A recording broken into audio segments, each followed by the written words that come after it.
Samuca, vamos falar aqui então do tema de hoje, que é falar sobre por que as crianças não entendem que o dinheiro acaba. E eu falei que eu ia fazer uma extensão a essa pergunta, que muitos adultos também têm esse mesmo comportamento.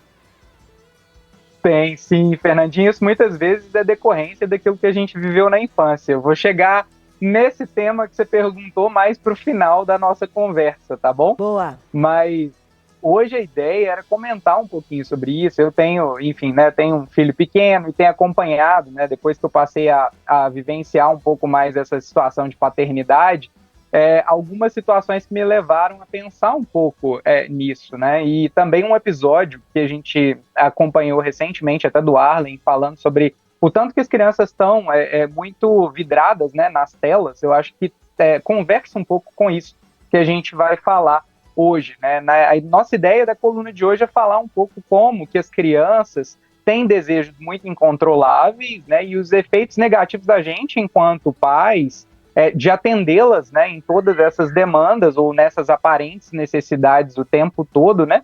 E como que isso, esse labirinto pode ser contornado com a educação financeira. E aí eu queria começar falando um pouquinho do teste do marshmallow. Vocês já ouviram falar disso? Não. Olha que interessante, o teste do marshmallow foi executado lá na década de 60. E aí um pesquisador, o Walter Mitchell, né, ele colocou as crianças na sala e aí elas tinham algumas alternativas, ou seja, tinha um marshmallow em cima de um prato na mesa, né? E aí ele falava o seguinte, olha, você pode comer esse marshmallow em qualquer momento, ou então você pode esperar eu sair da sala e retornar, e se você não tiver comido o seu marshmallow, eu vou colocar outro para você, e você vai comer 2 em vez de comer um docinho só, entendeu? E o que aconteceu? Maioria das crianças, esmagadora, não conseguia esperar, né, até o momento do pesquisador retornar na sala. Jura? Mesmo com a promessa de que ela ia comer 2 doces, ela comia antes do pesquisador voltar. Olha que interessante. Que interessante, Que coisa, Samuca, que louco. E você sabe o que é o mais legal que eles descobriram nesse estudo? Eles estudaram tanto as crianças que comeram antes, quanto as crianças que comeram ou que aguardaram, né, que eram bem menos crianças. As crianças que aguardaram o momento para comer 2 doces posteriormente, elas se deram muito melhor, tanto em termos financeiros na vida, quanto em termos também de desenvolvimento acadêmico. Olha que interessante, a capacidade da criança de conseguir controlar os seus desejos e esperar um momento posterior, ela tende a trazer um resultado muito bom em relação aí ao desempenho acadêmico e também ao desempenho econômico financeiro ao longo da vida. Olha que curioso. Muito interessante mesmo. E o Samuel, faz total sentido, né? Até porque a paciência é uma virtude em todos os segmentos da vida, em todas as áreas, né? Quando a gente tem paciência, quando a gente sabe esperar, eu acho que o fruto, ele é colhido com mais eficiência lá na frente. E você está coberto de razão, Matheus. Eu falo que muitas vezes o pessoal está procurando aí a fórmula mágica para enriquecer, e a fórmula mágica para enriquecer é muitas vezes a paciência e a consistência. E a gente trabalha muito essa questão de mentalidade com as pessoas, porque com a mentalidade incorreta você não consegue evoluir muitas vezes. E com a mentalidade correta evoluir é muito mais fácil, mais natural, mais zen, né? Verdade. Então, o que eu queria tratar aqui era um pouquinho disso, dessa questão da impulsividade num primeiro momento. Olha só, as crianças, elas naturalmente, elas são impulsivas, né? E esse teste, ele mostra um pouco isso. Elas não estão nem aí, não estão preocupadas com o futuro, mesmo porque elas têm os pais que muitas vezes são os provedores delas que vão trazer, né, toda aquela situação que elas precisam. E isso é muito saudável, inclusive.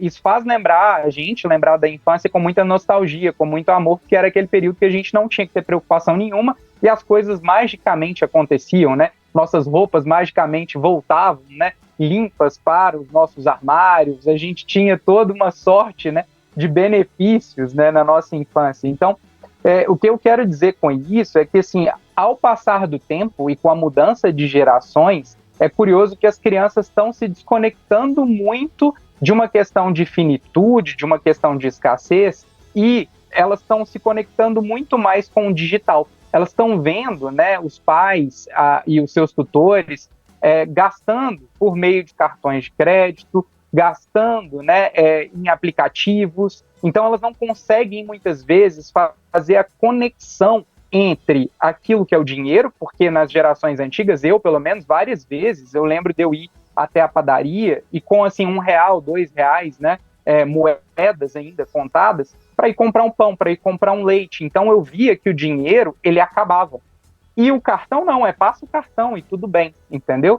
E aí as crianças, elas estão cada vez menos com essa conexão, com essa ideia de que o dinheiro, ele é finito e que aquilo representa tempo de dedicação e esforço, né? Muitas vezes dos pais em seus trabalhos.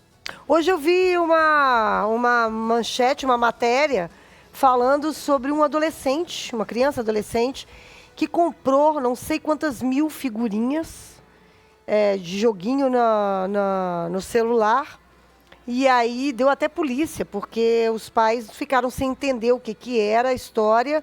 E quando foi ver, era a criança, era o adolescente lá que estava comprando sem ter noção entendeu? Do que estava acontecendo. Tava lá, tava fácil a mão ali e foi.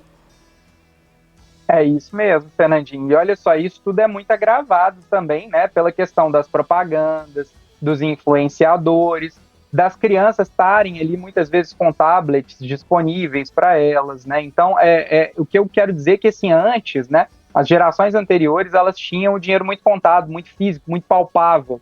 E aí você tinha nota, você tinha moeda, você tinha, né, uma situação de até muitas crianças dentro de casa também competindo por recursos, né? Então essa noção de finitude, ela era mais clara e ela gerava com também, certeza, muitas vezes, algumas situações traumáticas também, entende? O que eu quero dizer com isso?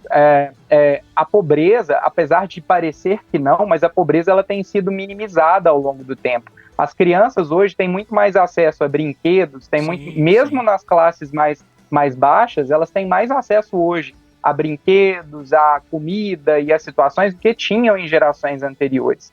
E aí a gente entra numa situação que é o trauma que a ausência também gera em determinadas gerações. Você já parou para pensar como que a geração do pós-guerra, que é aquela geração chamada de baby boomers, né, nascidos ali em 46 a 64, eles praticamente só pensavam em trabalho e construir um grande patrimônio, principalmente se esse patrimônio ainda fosse digamos assim, imóveis, né?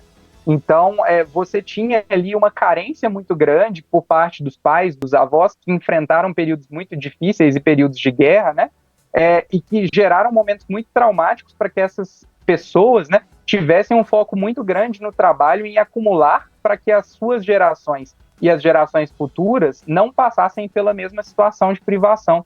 Então, os traumas que a gente vive na infância, eles vão depois gerar, né, uma reação em como que o adulto lida com o dinheiro, sabe?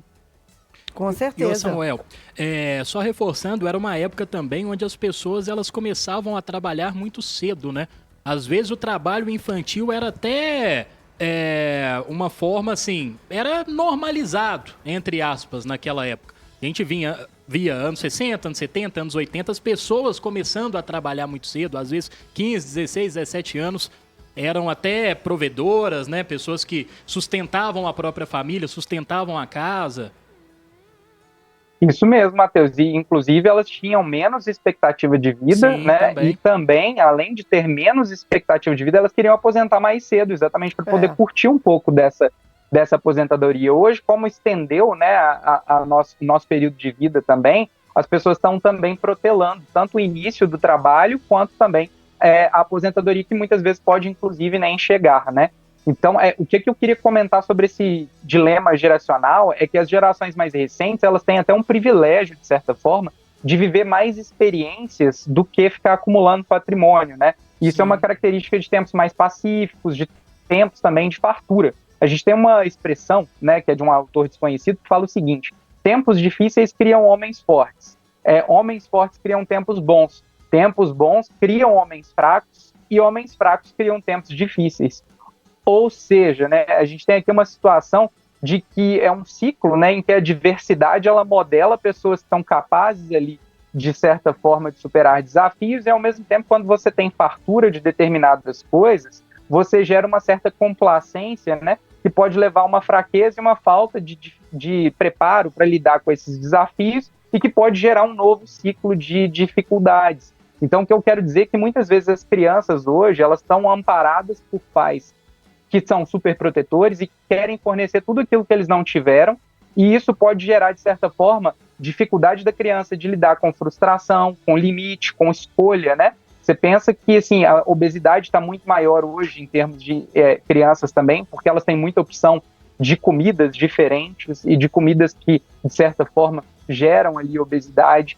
Você tem programas de televisão múltiplos, de diversas formas, disponíveis para elas poderem buscar. Isso gera, inclusive, uma baixa autoestima, gera uma ansiedade, uma insatisfação, gera uma paralisia, de certa forma, uma decisória, porque você tem tanta coisa para decidir que, no final das contas, você não sabe o que você quer. A gente ia numa locadora um tempo atrás, escolhi um filme para lidar com aquele filme ao longo do final de semana inteiro. Hoje eu tenho uma biblioteca inteira dentro do meu catálogo da Disney ou do Netflix, entendeu? É verdade. É isso mesmo. E muitas vezes tinha que levar o dinheirinho contadinho para pagar a fita VHS no final da entrega. E ainda tinha que correr. E você valorizava aquela fita, né? Até o final, né? Tinha que rebobinar. Porque, tipo assim,